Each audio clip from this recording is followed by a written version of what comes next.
separadas, completamente viernes, La intimidad de la serpiente, Vista cansada o Un invierno propio, son ya hitos destacados de la poesía española contemporánea, de tal manera que le han proporcionado los más altos galardones en este campo, como son el Premio Adonais, el Premio Loewe, el Premio Nacional de Poesía, el Premio de la Crítica, el Premio Internacional de Poesía López Velarde y el Premio Carlo Bentos.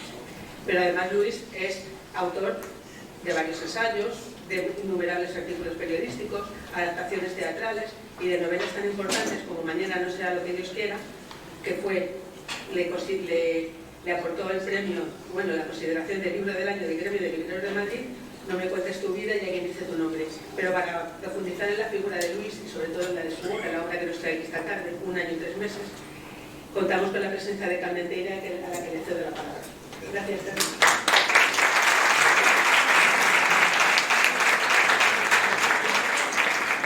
Buenas tardes, se oye bien, ¿no? A todas y a todos. Gracias por asistir a este acto de la presentación y de clausura, creo también de la Feria del Libro de Toledo. Gracias también a la alcaldesa, a Milagros Toloña, concejal de Cultura, Teo García, por su presencia. Gracias también a la Biblioteca Regional de Castilla-La Mancha por acoger este acto. También a la librería Taiga, porque están vendiendo los libros, eso es importante. Y también quiero agradecer al Festival Cibra que haya organizado este acto. Y si lo voy a intentar hacer un poco en primera persona, porque yo en cierta forma me siento un poco también partícipe de este festival desde hace ya como muchos años, creo que 10 o más, en el que Gabriel Castaño y Elena Díaz se presentaron en mi casa en Madrid para contarme el proyecto y qué es lo que se podía hacer y cómo intentar conseguir gente del cine y cosas de este estilo, ¿no? Desde entonces, para mí es también un honor, es decir, estar aquí y darles las gracias por haber pensado en mí, y también que Luis haya querido venir también a este cierre, que creo que en el Festival Cibra se le llama El Padrino, ¿no? Claro, en un festival de cine y palabra, sobre todo de cine, lo del Padrino puede sonar un poco otra historia, pero bueno, lo dejaremos ahí. También quiero recordar a este respecto que Almudena Grandes, uno de los premios más importantes que se da en el Festival de Cibra es el premio Alice Guy, que es una de las primeras o la primera cineasta, aunque no esté reconocida como tal, es decir, y este premio se le dio, me parece que fue en el año 2018, a Almudena Grandes. Una vez dicho esto, para mí también es una alegría y un privilegio presentar este libro, no solo porque me lo he leído, sino porque, bueno, me aprecio de conocer a Luis y de ser también su amiga, ¿no? Yo cuando lo leí nada más salir y fue un libro que me conmovió muchísimo. O sea, que ya han dicho ya la representante de la biblioteca un poco ese poemario que va relacionando todo, vinculando todo lo que pudo ser una enfermedad, lo que es la ausencia, lo que es la muerte, etc., ¿no? Cuando lo he vuelto a leer para la presentación he ido encontrando muchas más cosas. Pero como de lo que se trata no es tanto de que yo hable como de que hable Luis, si me permitís yo voy a ir haciendo pequeñas introducciones y le voy a hacer diferentes preguntas para que luego él sobre eso pueda ir hablando, ¿no? Sí es verdad que según vamos avanzando todos en la vida, las pérdidas cada vez son como más frecuentes, ¿no? Yo tengo una amiga que dice, es que últimamente ya nos vemos en los sanatorios, ¿no? O sea, y a veces es verdad, ¿no? Quiere decir que según la pérdida y la ausencia, y para mí siempre en los casos de pérdida y de ausencia, cuando he tenido familiares, mis padres, mi hermano, amigos muy queridos, etcétera, la poesía siempre ha sido una especie de bálsamo. Y este libro en particular a mí me lo ha parecido de una manera como muy presencial y que me aportó toda una serie de cosas nuevas. Según lo leía, porque sí es verdad que yo creo que está un poco dentro de la corriente, lo que siempre ha escrito Luis, de la poesía de la experiencia, de poner nombres, o sea, y no olvidar ni dejar fuera ni sillas de ruedas, ni quimioterapias, ni cosas de este estilo dentro del poemario. Pero sin embargo, está dicho de tal manera y con tal belleza que a mí me recordaba mucho una frase de Italo Calvino que decía que frente a la dureza de la vida, la levedad de la literatura. Para mí la levedad de la literatura tiene más que ver con saber utilizar palabras precisas, bellas, y saber utilizar muy bien la elipsis. Y yo creo que esto es lo que, más otros temas que iremos más o menos desbrozando a lo largo de la charla, de la conversación, los que a mí me parecería que sería interesante. El libro está dividido, cuando lo leáis y los que lo tengáis en la mano podréis ver que está dividido básicamente en dos partes y luego tiene un poema a modo de epílogo. Entonces mi pregunta primera a Luis va relacionada con esta. ¿Cómo estructuraste estas dos partes y qué sentido le diste a las dos? Bueno, en primer lugar, déjame, Carmen, que dé las gracias. Estoy encantado de estar aquí en Toledo, en la biblioteca, agradecido. Yo no sé si la última vez que estuve fue hablando de Leonardo Padura o de cine y literatura con Lola Salvador, porque a Guillermo Arriaga de Cibrán no lo presenté aquí, fue en otro sitio. Bueno, en Toledo estoy como en mi casa y es una casa agradecida. Quiero volver a agradecerle al alcalde, al concejal, a la alcaldesa, al concejal, la emoción que para nuestra familia supuso que le pusiese un nombre a Almudena en la biblioteca. Muchísimas gracias, alcaldesa. Y bueno, tengo muchos motivos para estar contento, entre otras cosas, porque creo que la labor que desde hace años hace mi amiga Sonia Asensio por la literatura, uno puede ir a cualquier sitio, incluso por las redes sociales, que siempre se encuentra con un alumno o una alumna de Sonia preguntando por la poesía y uniendo la ciudad de Toledo a la poesía y a la literatura, ¿no? De manera que para mí es un gusto estar aquí y una sorpresa de pronto que hayáis llamado a mi amiga Carmen Freire, amigos de hace muchos años. Bueno, pues yo estoy encantado y dispuesto a ponerme a tu disposición y a contestarte todo lo que me comentes. Mira, el libro tiene dos partes porque el libro quería preguntarme y darme posibles respuestas a todo lo que había sido el proceso de la enfermedad de Almudena. Se llama 1 año y 3 meses porque ella le detectaron la enfermedad el 20 de septiembre del año 2020 y murió en noviembre de 2021, 1 año y 3 meses, ¿no? Y bueno, era un libro muy difícil de escribir, después hablamos de eso, pero yo necesitaba escribirlo porque necesitaba salir del vacío en el que estaba, encontrarle un sentido a la vida, y tuve que acudir a la poesía porque desde que soy adolescente, cada vez que me pregunto quién soy yo, qué me pasa, mi relación con el mundo, acudo a la poesía. Supongo que es algo que tiene que ver con la vocación, y cualquier persona que tenga una vocación muy clara, ya sea la medicina, la educación, la política, el periodismo, pues se relaciona con su vida a través de la vocación, de la vocación que le da sentido a su día a día, ¿no? Y entonces yo necesitaba escribir este libro, y para escribirlo y para buscarle un sentido, la buena forma era revivir lo que había sido el proceso de la enfermedad y después cómo me había relacionado con la muerte cuando no tuvimos suerte y no formamos parte de los cientos y cientos y cientos de personas que consiguen vencer la enfermedad gracias al avance de la medicina, de los cuidados y de la ciencia, ¿no? Y bueno, yo había ido tomando notas durante la experiencia de la enfermedad y de la muerte inmediata, pero eran notas muy en la herida, muy al calor, y lo que hice fue empezar a reescribir con un poco más de serenidad lo que llevaba hecho, y a partir de ahí intentar buscarle algunas salidas, algunas respuestas a lo que había sido toda nuestra historia, ¿no?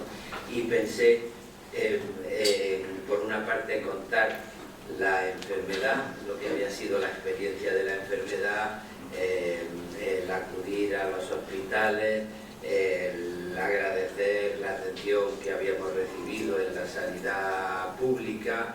El proceso de la enfermedad tiene que ver también con los cuidados, y los cuidados no solo de la persona que cuida a un enfermo, sino los cuidados del enfermo también. Buena parte del optimismo de Almudena era una manera de cuidarnos a nosotros para que no nos preocupara por la inquietud que ella debía tener ante lo que estaba pasando. Del mismo modo que nosotros lo dábamos todo por resuelto para no contagiarla a ella, ella también, ¿no? La enfermedad es un proceso de esperanza, de recaídas, un proceso humano. La quimioterapia, el momento de la peluca, y cómo poco a poco pues se van agravando las cosas, ¿no? Y la segunda parte es ya un diálogo con la muerte para intentar buscarle una salida a lo que nos había pasado. En todo esto que has dicho, ¿cómo relacionarías tú el poemario de Completamente Viernes y este? Pues lo relaciono necesariamente porque yo quiero buscar una salida, ¿no? Y yo he hablado antes de los cuidados. El libro Completamente Viernes es un libro que yo empecé a escribir cuando empecé a vivir con Almudena. A ella yo tuve la suerte de que le gustara mucho la poesía, se fijó en mí porque le gustaba mi poesía. Sí, eso sí, bueno, lo que cuenta Carmen es gracioso porque en un congreso de los primeros años 90, donde coincidimos, yo escuché a Almudena, tenía una voz muy alta, era muy vitalista, muy así directa, y yo estaba hablando con Eduardo Mendicuti, el novelista, amigo nuestro, y pasaba yo por la habitación y de pronto oí que Almudena le decía a Eduardo Mendicuti: hay que ver lo que me gusta de este tío, pero lo mal que viste. Entonces, bueno, pues mira, bueno, a partir de ahí yo me enganché a ese hilo y empezó nuestra historia.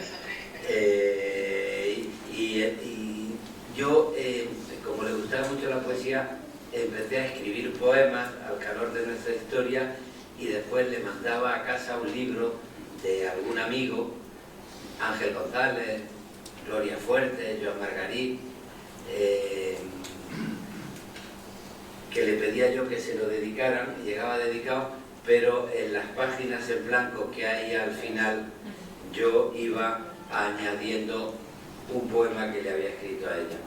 Y así se fue configurando Completamente Viernes, que es, ella había escrito un libro, Te llamaré Viernes, que a mí me gustó porque con la edad de Lulú, tú sabes el éxito que tuvo. Fue un éxito de miles de libros vendidos, traducciones, películas. Y cuando leí el segundo libro y vi su dificultad, yo creo que es el libro menos comunicativo y menos fácil de todo lo que ha escrito después. Yo me di cuenta que esta escritora de éxito se había planteado: ¿yo qué quiero? ¿Tener éxito o ser escritora? ¿Hacerme famosa o ser escritora? Y apostó por la calidad literaria, y eso me atrajo mucho. Entonces se juntó el mal vestido, pero con mucha vocación de calidad literaria, con alguien que se había hecho muy famosa con una novela de tinte erótico y había preferido, más que ser famosa, ser escritora de calidad, ¿no? Por eso cuando el título es Completamente Viernes, por tres cosas. Para responder, ya Te llamaré Viernes, porque viernes es el día de la semana dedicado a Venus, que otros días están dedicados a Marte o a Saturno, pero es el día de Venus el viernes. Y en tercer lugar, porque nosotros durante un tiempo estuvimos viviendo en ciudades separadas, y o bien yo iba de Granada a Madrid a tener con ella encuentros los fines de semana, o bien ella bajaba de Madrid a Granada y el viernes era el día que nos veíamos, ¿no? Bueno, entonces, ¿qué relación tiene?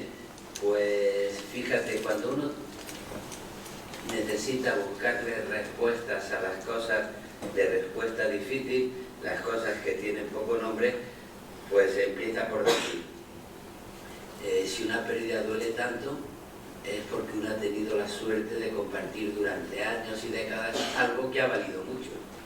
Y en ese sentido, la memoria de los momentos de alegría y de felicidad, pues te ayudan a decir, bueno, pues uno siente perder aquello que ha tenido la alegría de disfrutar, porque uno se puede morir completamente sin haber estado enamorado, o sin haber conocido un amor importante, o habiendo tenido un amor que ha acabado fatal en el infierno.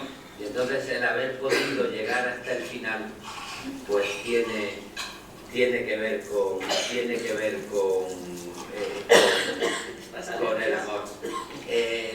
Otra cosa que a mí me parece importante a la hora de pensar en el amor, en la enfermedad, y sobre todo después de la pandemia, y en la pandemia, porque la enfermedad ocurrió en la pandemia, uno descubre que a la hora de formar el nosotros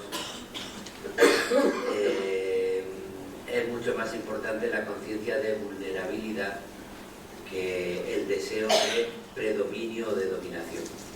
Yo creo que eso justifica desde el proyecto social que un contrato social se firma cuando se tiene conciencia de que hay que convivir y que por tanto necesitamos cuidar y ser cuidados, no dominar al otro, hasta la relación amorosa donde dos personas construyen un nosotros, construyen el nosotros precisamente con una conciencia de saber que uno va a necesitar del otro, que el otro va a necesitar de ti, y los cuidados son muy importantes. Y esa conciencia de vulnerabilidad se puso socialmente sobre la mesa con la pandemia, pero de manera más íntima a nosotros se nos puso con la enfermedad de Almudena, ¿no? Y bueno, a mí me gusta pensar que una historia de amor es una historia que te permite llegar hasta el final cuidándote a lo largo de los años y cuidándote incluso en el momento de la muerte, ¿no? Yo creo, fíjate que al principio yo había pensado escribir estos poemas para completar una antología que publiqué con el nombre de Almudena, donde había reunido todos los poemas de amor que le había escrito durante muchos años a Almudena. Pero cuando lo leyeron en la editorial y algún amigo que lo di para que uno da los poemas y el libro para que te corrija las dudas que tienes, pues tanto los amigos como la editorial dijeron, si quieres después reúne todo en la antología, pero primero estaría bien que sacaras este libro solo por lo que estás planteando. Y bueno, yo creo que es la historia final de un amor que nos duró mucho tiempo. Sí, bueno, una de las cosas que a mí me llama mucho la atención perdona, esto lo de la alergia me tiene fatal, es la importancia del tiempo en el libro. La primera parte abre con un poema que está relacionado con el tiempo, y la segunda parte también abre con un poema que está relacionado con el tiempo. Yo encontré ahí no solamente un poema, sino una reflexión filosófica. Es decir, yo creo que lo que Luis quiso hacer, a lo mejor me equivoco, pero ya sabes que un libro es del lector. Entonces, pues yo lo leo y lo saco lo que saco. Es un juego en el que está constantemente presente el tiempo diario, el tiempo pasado, los recuerdos, pero también hay una parte en la que hablas del tiempo futuro. Y los versos a los que está relacionado dice: al futuro le pido que la naturaleza conserve sus costumbres, la de todos los días, más allá de nosotros, y que siga presente en mi forma de hablar y en mi silencio, ¿no? Y hay otra parte en la que dice: el tiempo corre más que yo y no respeta propiedad privada. Sí que me gustaría que hablaras un poco de cómo sentiste tú todo el tema del tiempo y por qué lo has reflejado de esta manera en el tiempo. Hay muchas razones. La poesía es una reflexión sobre el tiempo, pero hay muchas razones cuando uno se plantea un libro de este tipo. Lo primero, la verdadera nostalgia tiene mucho más que ver con el futuro que con el pasado. El pasado está en la memoria y está ahí y estás acostumbrado a que el tiempo suceda, pero el vacío se produce cuando ocurre algo que te deja sin futuro. El nosotros se diluye, se pierde, y entonces todo lo que tú habías planeado como un futuro que imaginar desaparece. Y es ahí cuando sientes un vacío y sientes tu propia nostalgia y sientes tu pérdida. Y ocurre, yo creo que lo mismo, no solo en la vida, en el amor, sino también en la manera que tenemos de pensar el futuro. Cuando uno tiene un momento de crisis en todos los debates que hemos vivido en la cultura de posmodernidad, la melancolía de la posmodernidad no se produce porque tenemos malos recuerdos del pasado, sino porque nos quedamos ante el vacío del futuro que habíamos construido como apuesta de la modernidad, ¿no? Eso por una parte. Por otra parte, porque la enfermedad hay un diálogo con el tiempo donde se mezclan el ser y el estar con el tiempo, porque es un proceso en el que se mezcla el miedo con el optimismo. ¿Qué va a pasar el día de mañana? Y cómo puedes encontrarle una salida al vacío. Y bueno, entre el optimismo ciego y el pesimismo radical que no te deja vivir, pues te construyes un ámbito de esperanza donde dialogas con el tiempo y vas dialogando, y cuando se produce pues la muerte, pues si quieres buscar una salida tienes que buscar una esperanza de, bueno, pasará el tiempo y seguirá el tiempo pasando y ahí estará el futuro con el que viviremos. Pero fíjate que yo creo que el diálogo en el tiempo tiene que ver también estrechamente con cosas que tú has planteado ya.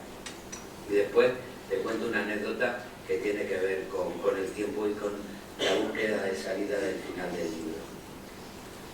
Mil cosas que has planteado ya. Tú eres la dueña del libro.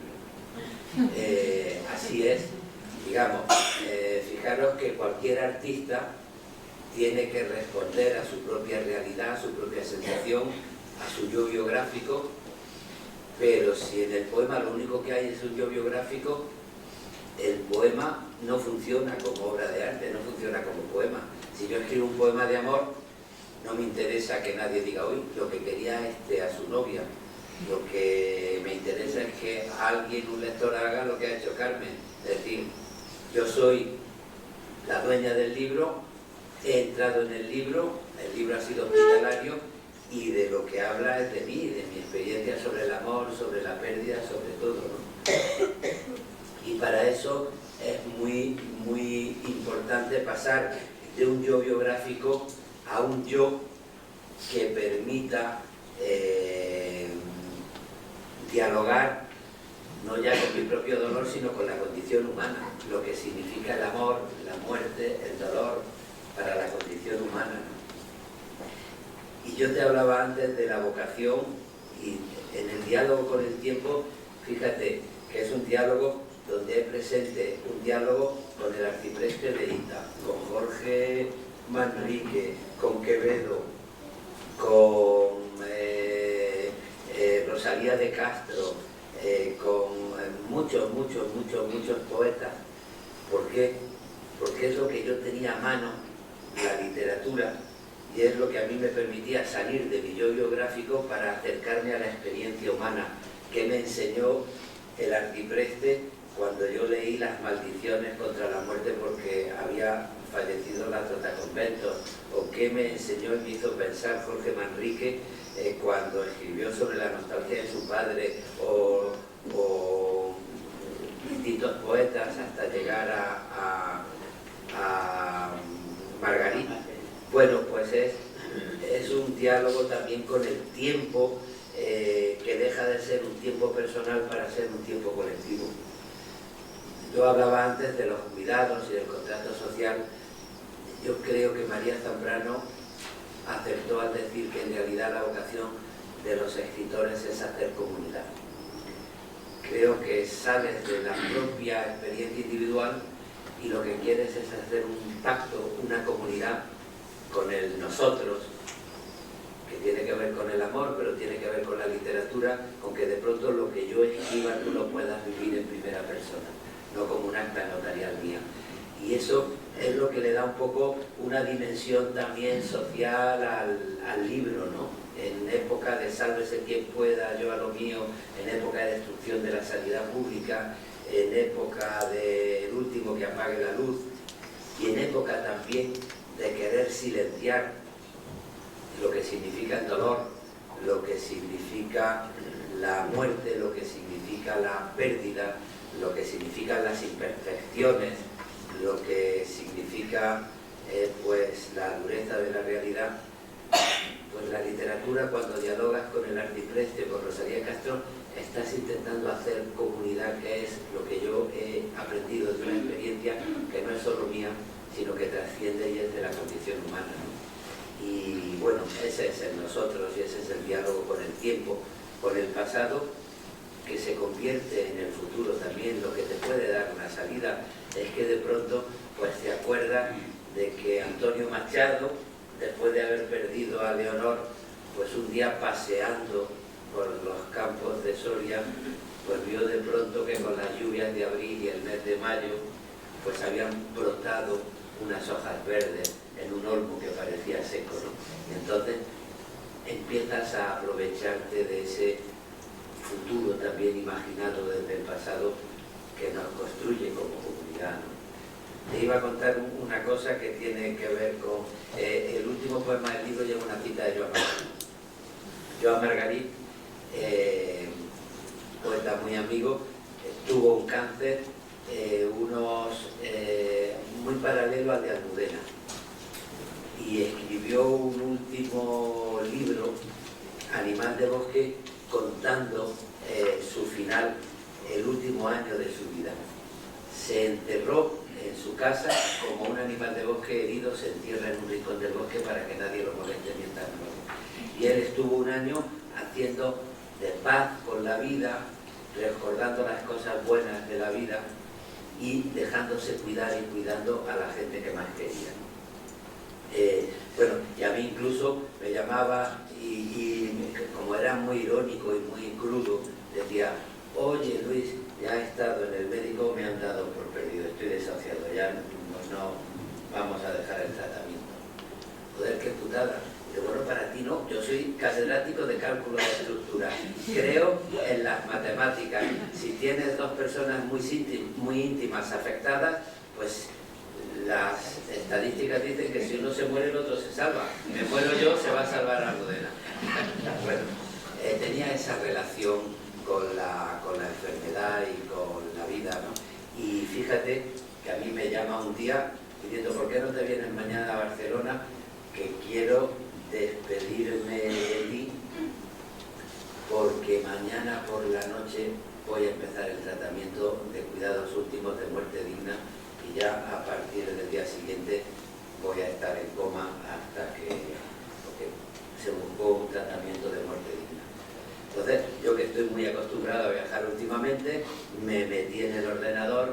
me saqué un billete de avión para ir por la mañana y volverme por la noche.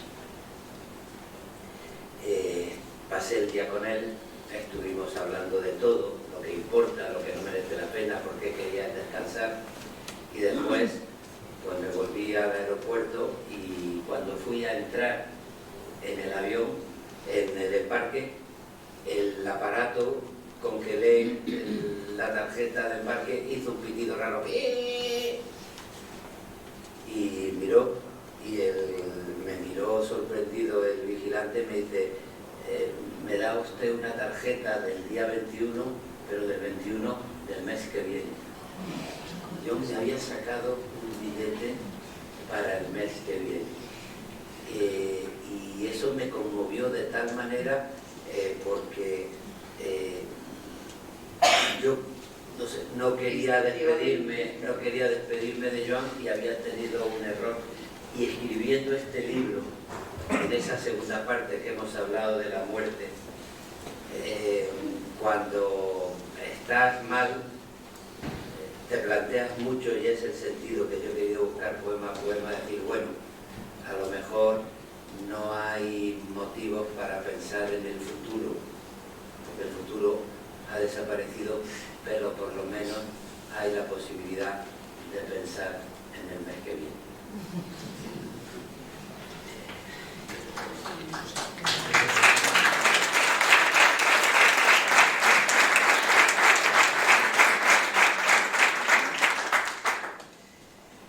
Bueno, otro de los temas, o de los grandes temas que yo he encontrado en el libro, porque los poemas no os los voy a decir ni los nombres, porque los tenéis en el libro y los podéis leer, ¿no? Cada uno, como hemos dicho antes, saca sus propias conclusiones. Es el orden y el caos, que claro, que es una cuestión que a veces no nos damos cuenta en la vida cotidiana, ¿no? Pero como ante un hecho irreversible o ante un hecho importante en la vida que de repente te hace zaca, es como que hasta el propio orden se trastoca. Y hay un poema precioso que habla de ese tema. El poema lo leen ustedes, pero a mí me encantaría que hablaras de eso. Mira, hay una cosa que también debemos ser conscientes. La muerte, igual que el amor, es una invención de la cultura humana. Decía Ortega es que los animales tienen descendientes y los seres humanos herederos. Los animales tienen instintos y tienen atractivo del instinto sexual, pero el amor, tal como lo entendemos nosotros, no lo conocen, es una invención humana. Y que me dice, pues mi perro me quiere mucho. Digo, bueno, sí, pero espero que haya un ser humano que te quiera de otra manera que tu perro, porque el amor es una invención humana. Y la muerte es lo mismo. Los animales tienen miedo, reacciones ante el peligro, instinto de supervivencia, pero toda esa reflexión sobre lo que significa desaparecer, sobre lo que significa la conciencia de la muerte, de que cuando tú desapareces, el mundo sigue y amanece todos los días, y las cafeterías abren y la gente va a su trabajo, aunque tú hayas desaparecido. Todo ese diálogo es una cosa de la condición humana.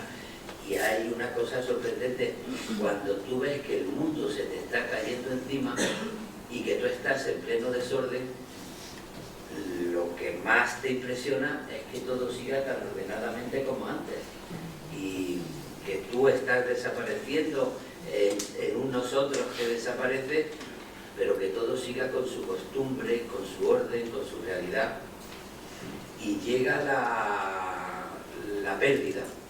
Y entonces la vida continúa. Los que no tenemos fe religiosa no podemos pensar en el más allá. Con suerte puedes convencerte para pensar en el mes que viene. Ya es un logro.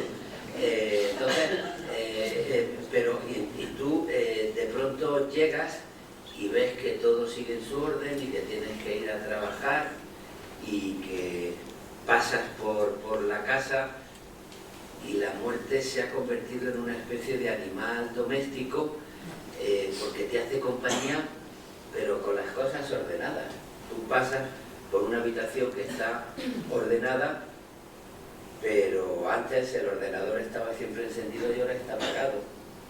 Y abre la nevera y determinados tipos de cosas que antes había, ahora no las hay.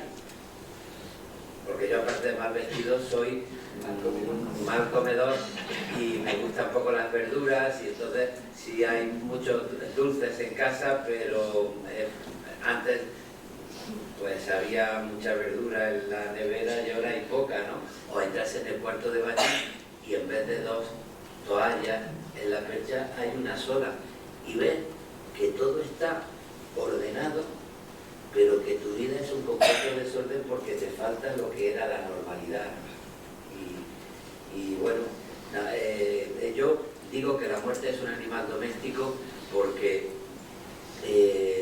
nosotros tuvimos un gato durante 16 años, y el gato sí, bueno, lo encontraron, recuerda Carmen que el gato se llamaba Negrín. Mis hijas se encontraron el gato en una calle en Rota donde nosotros tenemos una casa, y cuando llegaron, pues yo le puse un poco de leche al gato, digo que tu madre no va a querer gato, le dije a las niñas, y era mucho más sensata que yo. La vida que tenemos, tú de viaje, yo de viaje, no vamos a poder cuidar, las niñas se van a cansar dentro de 10 días, vamos a tener, ¿qué hacemos con el gato? ¿Te lo llevas tú de viaje? ¿Me lo llevo de viaje? No queremos gato. Y entonces una de ellas, que la conocía muy bien, ante ya lo irremediable, le dijo: mamá, pero es que le hemos puesto nombre al gato. ¿Y qué nombre le habéis puesto? Y se llama Negrín. Bueno, cuando le pusieron al gato don Juan Negrín, presidente en el exilio de la República, ya hicieron imposible un segundo exilio para el gato. Y entonces el gato estuvo 16 años con nosotros, y con la muerte pasa ahora que dentro de la casa completamente ordenada, pero la muerte está como ese animal doméstico que vas a un sitio y se te sienta a tu lado, porque de pronto te pones a ver la televisión y te sofra medio sofá, o entras a ducharte y, como te digo, solo hay una toalla. Y bueno, es esa comprensión que a mí me ha hecho acudir también a la literatura, a ver qué me puede explicar la poesía y la literatura, porque la muerte es algo propio de los seres humanos, y los cuidados pues tienen que ver con la conciencia de vulnerabilidad ante la realidad de los seres humanos. Y acá has hablado mucho de lo de los cuidados, que era una de las preguntas que yo... Pero fíjate que escribí el libro, Almudena tuvo la enfermedad, pudo ir a la revisión donde se la detectaron cuando ya empezó la normalidad después del confinamiento, y tuvo la enfermedad durante el confinamiento. Y estábamos además saliendo de una pandemia durísima. Cuando ella la operan en diciembre, las visitas estaban prohibidas. Estábamos viendo cómo la gente se moría en las residencias de ancianos, porque de pronto se descuidaba a los ancianos y no se permitía ir a los familiares. Entonces hubo mucha gente en los hospitales o en las residencias que ni pudo cuidar al ser querido, ni pudo sentirse cuidado mientras se estaba muriendo. Eso también es un argumento quizá un poco interesado, que te sirve para decir, bueno, ha sido una fortuna poder cuidar hasta el final, y que se muere en tus brazos la gente que quieres en esa comunidad no condenada a la soledad y al silencio que nos había condenado la pandemia. Por eso los cuidados son muy importantes en el libro. El libro es también una consciente defensa de la sanidad pública. Sí. De todas formas, a los cuidados yo ya no voy a insistir más porque ya estás hablando mucho de ello, pero para mí ha sido una de las grandes revelaciones del libro. Que yo, sí es verdad que cuando uno tiene un problema, por lo menos en mi caso, siempre que ha habido una pérdida, una muerte, un familiar, lo que sea, a mí la poesía me ha salvado mucho, ¿no? Es decir, tanto Machado, Vallejo, es decir, Enrique, o sea, que decir, ha habido Lope de Vega con ese maravilloso poema que se llama Ausencia, o sea, pero lo que yo he encontrado de nuevo en este poemario con respecto a, aparte de todos los temas que hemos tratado, es el tema de los cuidados. Es decir, eso en la poesía, y en eso yo creo que hay que decirle chapó, señor Don Luis García Montero, es decir, por haberlo introducido, porque me parece que era algo como que faltaba, que no había existido hasta ahora, y ahí está, y está presente en el libro, o sea, bueno, o omnipresente en el libro. Carmen, fíjate que eso tiene que ver con dos cosas. La primera, yo creo que debemos reivindicar en este mundo la poesía y las humanidades en general. Quien se mete con la ciencia es un cretino. Los negacionistas que han estado dando la lata contra la vacuna en la pandemia son verdaderos cretinos. Quien se mete con la técnica, pues es otro cretino, porque la técnica aplicada al ser humano puede salvar muchas vidas también, pero que no se nos olvide que quien desprecia las humanidades es un cretino peligroso. Porque claro, y estamos en una biblioteca, en una feria del libro, y yo aprovecho para reivindicar las humanidades. Sin el respeto a las humanidades, la ciencia y la técnica se someten a la mercantilización, al negocio inmediato, y se olvidan de su tarea de creación de comunidad, que es trabajar para la comunidad y para la dignidad del ser humano. Entonces, y eso se puede ver en la importancia de una ciencia que desemboque en mecanismos en un hospital para salvar vidas, o una ciencia y una técnica que desemboquen en un misil nuclear o en un arma de destrucción masiva. Es que son cosas distintas. Y las humanidades tienen que ser la raíz. Yo siempre recuerdo la aurora de Nueva York cuando, ante la crisis de Wall Street, García Roca dice: la luz es sepultada por cadenas y ruidos en impúdico reto de ciencia sin raíces. Bueno, las raíces de las ciencias son las humanidades. Y eso está ahí. Llega la vida cotidiana. Y entonces uno está jodido porque está mal y tiene que levantarse. Qué estupendo que la técnica haya construido un microondas y una cafetera, porque prepararte un desayuno con un microondas es bastante cómodo, te facilita la vida. Pero una vez que te estás tomando el café en el microondas, cuando tienes que preguntarte: ¿y ahora qué hago yo? Y tienes que reconocer lo que significa la muerte, el microondas sirve para poco. Y entonces, a partir de ahí, pues uno acude a lo que tiene, y de pronto pues uno acude a lo que ha explicado tantas veces en clase, ya que estamos en Toledo: yo no nací sino para quererte, mi alma os ha cortado a su medida, por hábito del alma misma os quiero, cuanto tengo confieso yo de veros, por vos nací, por vos tengo la vida, por vos he de morir y por vos muero.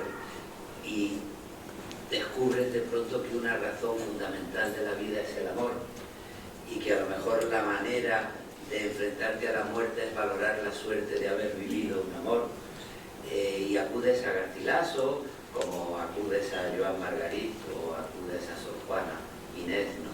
Y en ese sentido, pues la literatura es una forma también de cuidarte a ti mismo y de buscarle sentido a la vida, y a las humanidades. Háblanos un poco de la esperanza que se defiende con uñas y alegría. Eso es una frase que me parece magnífica. Bueno, más que nada por darle un poco durante la enfermedad, pues uno necesita mirar hacia el futuro, ver que tienes posibilidades de salir adelante, y después, ya con la muerte, pues uno necesita también buscar un sentido a la vida. A mí el optimismo ciego no me gusta, y además en una sociedad de consumo donde todos somos clientes que creemos que tenemos razón y tenemos derecho para todo, y confundimos deseos con derechos, pues el optimista es el consumista que acaba haciendo una mirada infantil de la vida, donde se ocultan las imperfecciones, las injusticias de la vida. Todo es optimista, ¿no? Y te ciega el optimismo. Esto se va a solucionar. Bueno, se va a solucionar, pero ¿y si no se soluciona? Y si dices esto se va a solucionar, no te olvides que el que lo está pasando muy mal seguramente debajo de su sonrisa tiene el miedo a morirse. Y entonces tendrás que aprender a ayudar ese miedo, porque ella te está ayudando con una sonrisa como si no tuviera miedo para no preocuparte, ¿no? El optimismo que borra el conflicto es mal consejero, ¿no? Y después está el pesimista, que acaba renunciando a todo. Como nada tiene arreglo, pues no me comprometo con nada, y se desemboca en un cinismo también muy peligroso socialmente. Entre el optimismo ciego y el pesimismo que renuncia hay un valor humano que es la esperanza, sobre la que escribió mucho María Zambrano en su, pues fíjate, en su libro sobre Galdós, pero el artículo sobre misericordia de María Zambrano apareció en el año 37 en la revista Hora de España, en medio de la guerra civil, utilizando el personaje de misericordia, de la compasión y del compromiso con el futuro, incluso en un momento de maltrato de la protagonista, y a partir de ahí, de qué modo, frente al pragmatismo, podemos tener esperanza en la dignidad humana y como compromiso del futuro. Un tema que había sido propio de nuestras vidas había sido la memoria histórica. Almudena ha escrito muchas novelas de memoria histórica. Yo hice mi tesis doctoral sobre el exilio. La primera vez que vino a principios de los 90 Almudena a Granada, cuando ya había empezado yo a vestirme un poco mejor gracias a ella, vamos a conocer a tu familia. Y yo me desvié y la llevé al barranco de Biznar.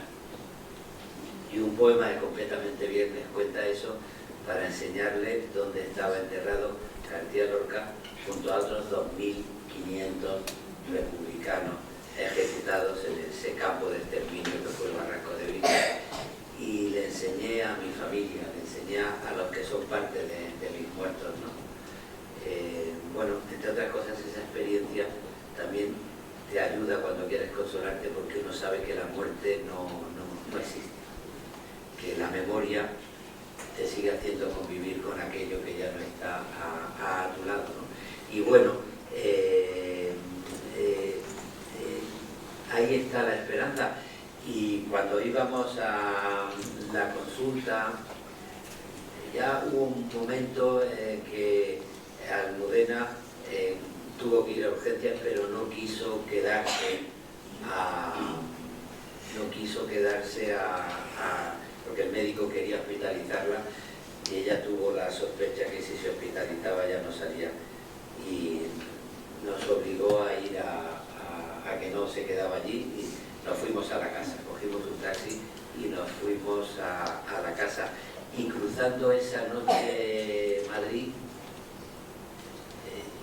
claro, yo me acordé de todo lo que había escrito Almudena sobre la defensa de Madrid, y cómo todo había acabado en una derrota, pero después hubo mucha gente que heredó el compromiso para mirar al futuro y que España saliera adelante, ¿no?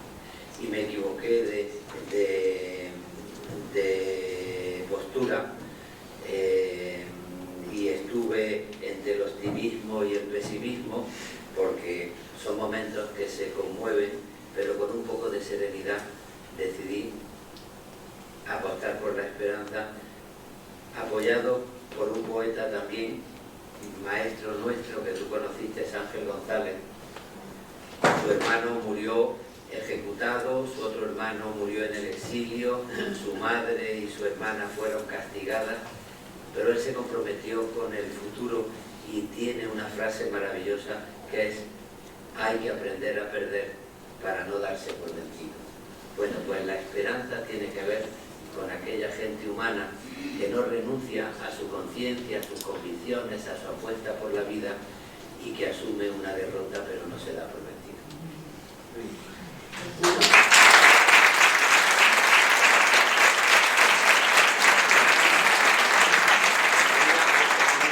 Otra cosa que tiene que ver con con la literatura y con hacer comunidad. Almudena siempre decía que el mejor premio que tiene un escritor son sus lectores. Se pueden dar todos los premios del mundo, uno los agradece mucho. Quien diga no me importan los premios es un mentiroso, te está engañando. Claro que agradece un premio, pero no hay nada que te conmueva más que se acerque a alguien y te diga: yo trabajo en cuidados paliativos, te agradezco este libro porque me ha ayudado a meditar sobre lo que significa la dignidad del pensamiento humano ante la muerte, o cómo tengo yo que convivir sin hundirme con que cada semana se me muera un paciente, ¿no? O alguien que te diga: perdí a mi marido hace 6 meses, el libro me ha ayudado para decir tengo que salir adelante. Y bueno, yo creo que cualquier autor lo que quiere es formar parte de la educación sentimental de sus lectores, ¿no?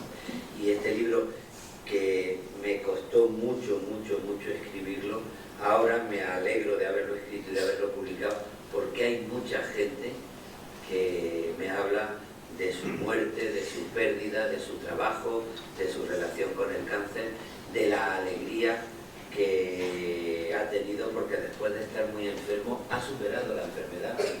Y ahí está. Es que tú podías ir a una sesión de quimio y de pronto salía alguien encantado de la consulta diciendo: tenía que venir primero todos los meses, después cada 3 meses. Hoy me ha dicho el médico que hasta el año que viene no vuelva, lo he superado. Bueno, pues también la superación de él forma parte de la comunidad en la que vivimos. Bueno, yo creo que hablando de los lectores, yo tendría 1000 preguntas para hacerle, pero me imagino que querréis que firme, y creo que además a las 9 se cierra la biblioteca, ¿no? Entonces, yo sí le pediría... No, yo le pediría a Luis antes que, si quisiera que cerrara él leyendo el último poema del libro, que a mí me parece muy bonito, pero yo, si me permitís, me gustaría leer, como yo conocía a los dos, o sea, al tándem Luis, Almudena, Almudena, Luis, y además yo los conocía a la vez, o sea, parejas y emparejo, y además antes de todo, pues en los homenajes que hacíamos a los republicanos y cosas de ese estilo, que a mí siempre me tocaba la regiduría y la participación. Entonces yo les conocí juntos, y a mí me gustaría, si me dejáis, leer uno muy cortito que se llama Amor de siempre. Supongo que este modo de sentirse definitivamente hundido es una forma mía de estar enamorado, para empezar de nuevo una vida distinta con el amor de siempre. ¿No veis que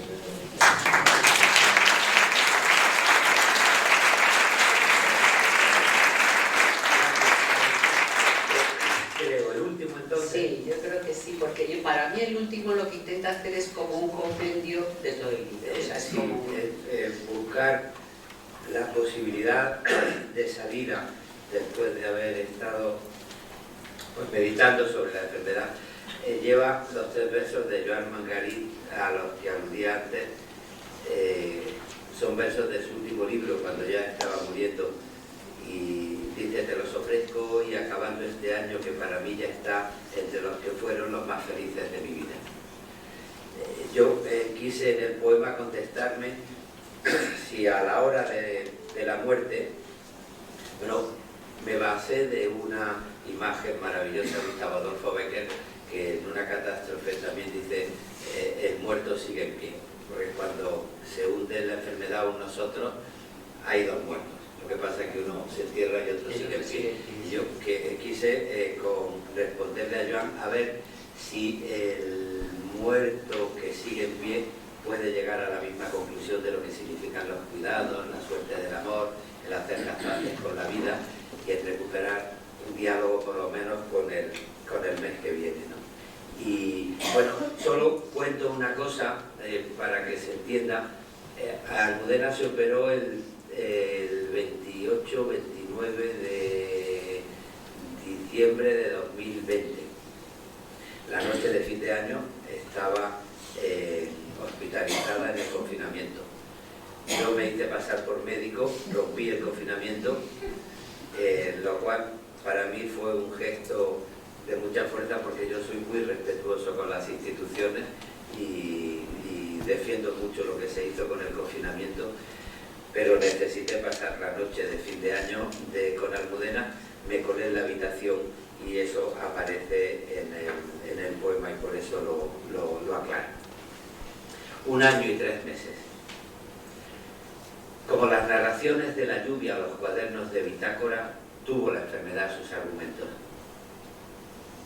No me quejo de nada. Hoy sostengo el optimismo amargo con el que respondimos septiembre de 2020, cuando las citas médicas y el mar de los análisis se mezclaron de un día para otro con las arenas de la vida. Nunca me quejaré de la disciplinada manera que tuviste de contar nuestros pasos para ver la ciudad con otros ojos, la resistencia física y mental que exigía la quimio. No me quejo de las debilidades o de la Navidad sin cabellera o de la extraña forma de despedir el año cuando el amor pasó por el quirófano. La pandemia prohibía las visitas. Disfrazado de médico, sin bata, subí para esconderme hasta la habitación 5427. Dividimos por 2 las uvas de tu postre, oyendo de la mano aquella campanada de la televisión que no sonaba todavía a muerto. No me quejo de todo lo que hicimos después, del cuerpo poco a poco tan vencido, de las ventanas de los hospitales, de la silla de ruedas en 2021, penumbras fatigadas de noviembre, 8 de la mañana en el rumor del clínico, con resultados últimos en la sala de espera. No me quejo del miedo a la caída, de la ducha difícil, de los duros transbordos para llegar al baño. No me quejo tampoco de los cuidados paliativos, la memoria con gasas y la conversación inevitable. No me quejo de verte morir entre mis brazos. Comprendí que los viajes y los libros con sus dedicatorias siempre han sido maneras de cuidarnos. Comprendí las raíces de nuestra militancia. Comprendí la factura de querer de un modo tan completamente viernes. Comprendí el argumento de esta historia en la noche estrellada. Una historia de amor. Este año y 3 meses. Estos días finales que ya son, ahora, recordados, los más felices de mi vida.